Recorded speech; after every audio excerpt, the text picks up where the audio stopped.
The shifting political landscape, the rise of anti-Semitism, the events in Israel, and record-breaking incidents of Christian persecution. Is it signaling the end of the world? Welcome, friends, to a journey through time, a glimpse into the prophecies of old that speak of the end of days. As the end of the age and the hour of his return draws near, the Bible, in its ancient wisdom, offers a view into the future for those with ears to hear. What follows is a roadmap of events that will reshape the world as we know it. The pivotal topics in eschatology are the signs of the end of the age, the rapture, the tribulation, the second coming, persecution, the Antichrist, and the millennial reign. Let's dive into the mysteries of the books of Revelation, Daniel, the words of Jesus and the prophets, piecing together the sequence of world circumstances that culminates with Jesus' return and a new heaven and a new earth. We'll navigate through the complexities of biblical interpretation, focusing on the premillennial futurist perspective, a viewpoint held by many who study these ancient scriptures. From the initial birth pangs of a world in turmoil to the glorious second coming of Christ, we'll explore each milestone, examining the signs, the judgments, and ultimately, the hope that lies beyond the horizon of time. Every discussion of the end of the age needs to include the triumphant second coming, being taken up, and the eternal reign of Christ. Grab your Bible, and let's begin. The increase of evil and lawlessness, a time of moral decay, deception, and widespread rebellion against God's truth. Global deception and false messiahs, the rise of false prophets and false Christs, performing signs and wonders to deceive even the elect if possible. The gospel preached to all nations. Before the end comes, the gospel will be preached to all nations, a sign of both hope and urgency. The Great Tribulation, a time of unprecedented suffering, persecution, natural disasters, and judgment. Believers may face martyrdom and testing. The rise of the Antichrist or man of lawlessness, a global figure of deception and persecution who demands worship and opposes God. The return of Jesus Christ. Christ returns visibly and gloriously to defeat evil, judge the nations, and establish his reign.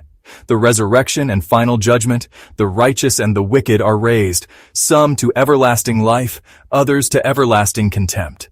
The book of life is opened, all are judged according to their deeds. The restoration of all things. God creates a new heaven and new earth. No more death, mourning, or pain. God dwells among his people. Perfect peace, righteousness, and eternal fellowship. Israel's role and redemption. A remnant of Israel will turn to Christ in the end. The nation plays a prophetic role in God's redemptive plan. Separation of wheat and tares, sheep and goats.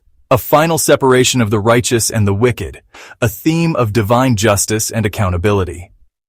Now that we have a simple timeline, let's take a deep look at the signs of the times. The death, resurrection, and ascension of Jesus Christ. All of this happened during the Passover, Feast of the First Fruits, and Shavuot, or the Feast of Weeks. Jesus dies for the sins of the world, rises on the third day, and ascends to heaven. This marks the inauguration of the last days, Hebrews 1:2. The birth of the church on Pentecost in Acts 2. The Holy Spirit descends on the disciples. The church age begins. God's plan for worldwide evangelism takes off. The church age, or time of the Gentiles, is the ongoing period of gospel preaching, spiritual warfare, and kingdom expansion. Kingdom expansion includes persecutions,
virgins, the faithful and wise servant, the rich fool, and the wedding banquet, to name a few.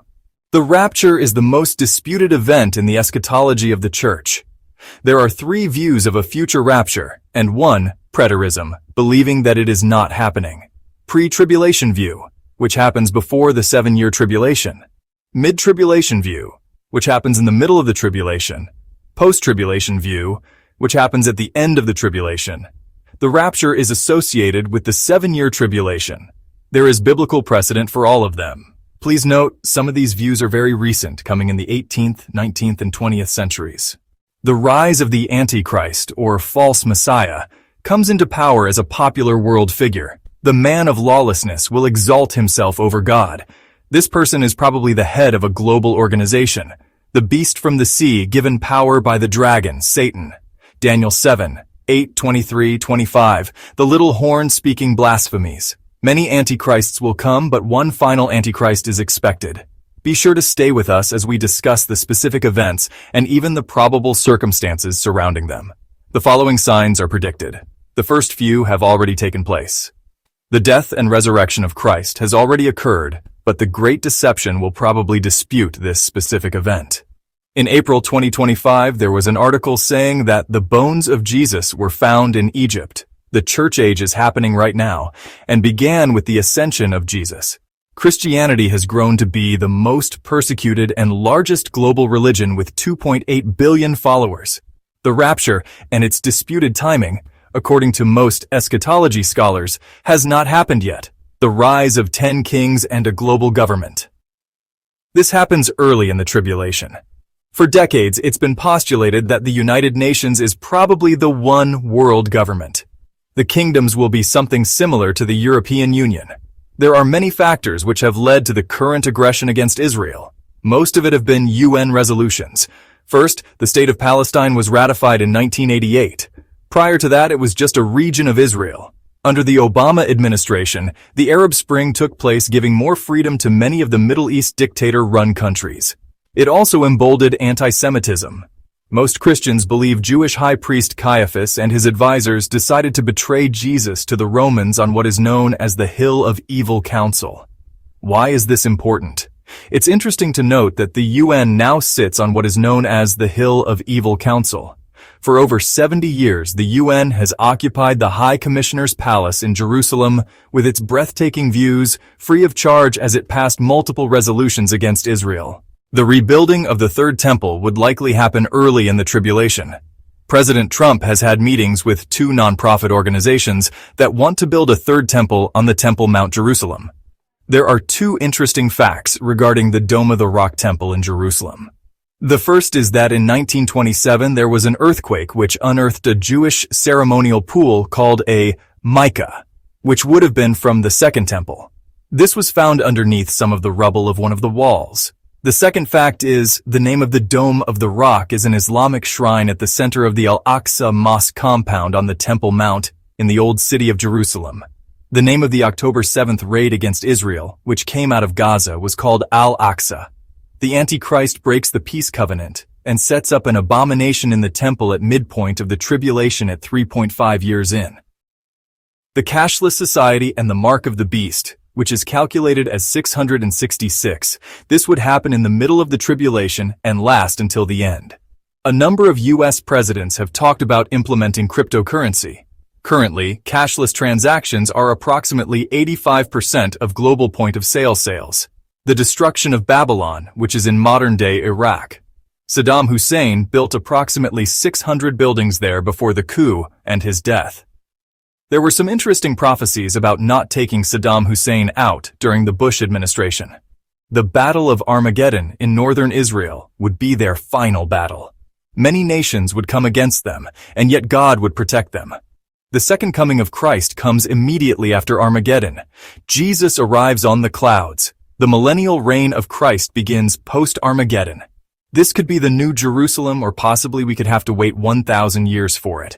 Some scholars think it's symbolic, and others think it's 1,000 actual years. The final judgment and new creation. After millennium, the beast is locked away, and a final judgment of souls who will enter the heavenly realms will find out their fate. Let's review the timeline of the end of the age and the more detailed happenings of the tribulation. From the ashes of history, a new world order emerges, a coalition of 10 kingdoms reminiscent of the ancient Roman Empire. Like a thief in the night, the Lord will gather his faithful, gathering them to himself. The Antichrist, a charismatic deceiver. A charismatic leader will rise to prominence, promising peace but wielding unparalleled power. The 7-year tribulation, a time of judgment. The world plunges into darkness as a period of tribulation unfolds, marked by God's righteous judgments. The seal judgments unveiling the wrath. The first 6 seals are broken, unleashing war, famine, pestilence, and cosmic upheaval upon the earth. The trumpet judgments bring further devastation, with plagues, scorching heat, and demonic forces unleashed. 2 powerful prophets emerge on the streets of Israel, proclaiming God's truth amidst the darkness and challenging the Antichrist's reign. It is likely to be both Moses and Elijah, who Jesus spoke with during the Transfiguration on the mountain. The Antichrist desecrates the rebuilt temple, declaring himself as God and demanding worship. The Great Tribulation, Unrelenting Darkness.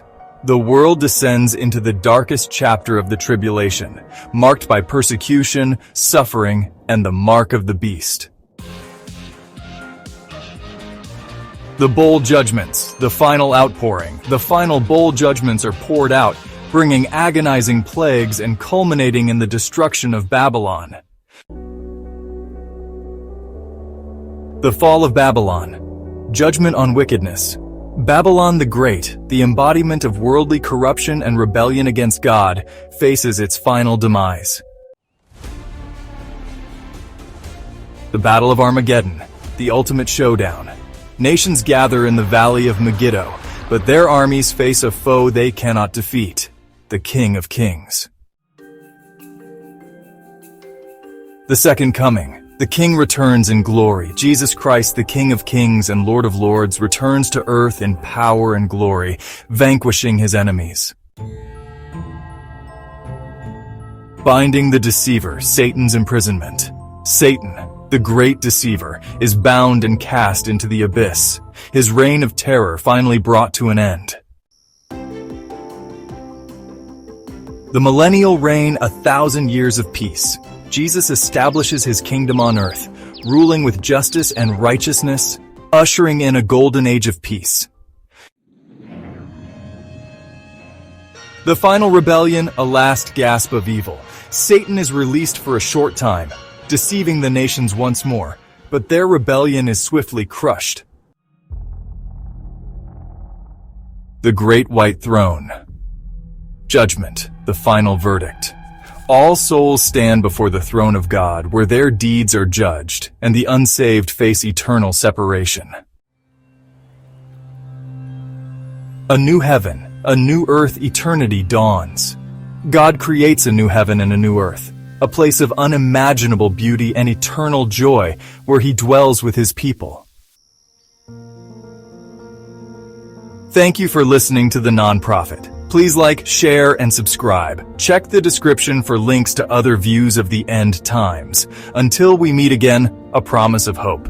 And so, my friends, we come to the end of our journey through the prophetic scriptures. The end times, though fraught with trials and tribulations, ultimately point to a glorious hope, a future where God's love and justice prevail. May this exploration of end times prophecies deepen your understanding of God's plan and strengthen your faith in his unwavering promises. Let us live each day in readiness for the return of our King, sharing his love and hope with a world in need. Thank you for joining us on this journey. Don't forget to like, share, and subscribe for more insightful content. Until next time, stay blessed.